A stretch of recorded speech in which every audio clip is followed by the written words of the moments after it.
Fans కి అయితే cinema మాత్రం ఇది వేరే లెవెల్. తమన్ అయితే ర్యాంప్ ఆడించిండు బీజిఎం తోటి. అనిరుద్ధ్ అంటారు కదా, అనిరుద్ధ్ లేదు ఎవరు లేరు, తమన్ ఎవరైనా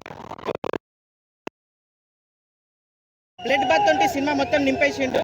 ఇంట్రడక్షన్ కానీ, పవన్ కళ్యాణ్ ఇంట్రడక్షన్ కానీ, like interval block, pre interval, climax అయితే వేరే లెవెల్లో ఉంది.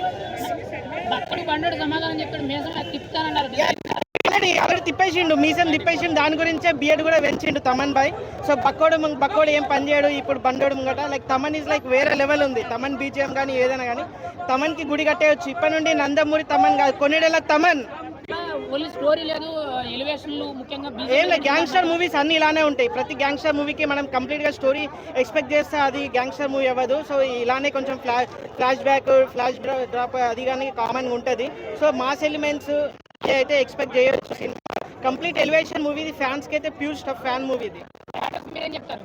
హేటర్స్ ఎలానైనా ఉంటారు. మన తెలుగు ఇండస్ట్రీలో చూసుకుంటే ప్రతిదానికి యాంటీస్ ఉన్నారు. ఇప్పుడు దీనివల్ల ట్విట్టర్లో, ఇన్స్టాగ్రామ్లో మీరు నెగటివిటీ కాకుండా న్యూట్రల్గా మీరు మూవీ చూస్తారు. మూవీ ఏమి లాగలేదు.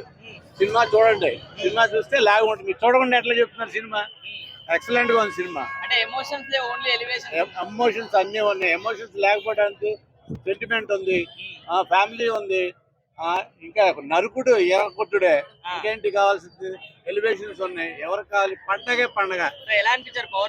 దసరా, దీపావళి, సంక్రాంతి, ఇంకో 2 సంవత్సరాలకి సరిపడా ఉంది సినిమా.